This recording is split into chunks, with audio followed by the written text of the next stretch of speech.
మహాకవి గుర్రం జాషువాకు ఘనంగా నివాళులర్పించిన రాష్ట్ర దళిత సేన ప్రజా సంఘాల నాయకులు స్థానిక ఎంపీడీఓ ఆఫీస్ ఆవరణలో రాష్ట్ర దళిత సేన ప్రజా సంఘాల ఆధ్వర్యంలో రాసిపూడి మోసే అధ్యక్షతన గుర్రం జాషువా 53వ వర్ధంతి సభ దిగ్విజయంగా జరిగింది.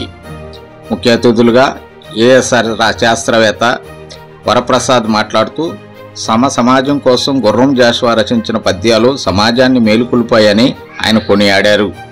ముందుగా ఆయన చిత్రపటానికి దళిత ప్రజా సంఘాల నాయకులు పూలమాలలు వేసి ఘనంగా నివాళులు అర్పించారు.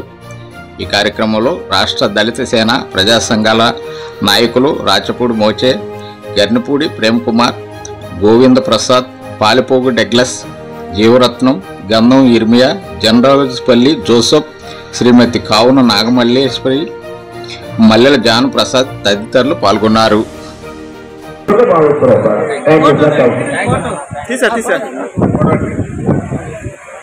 ఓకే కార్యక్రమం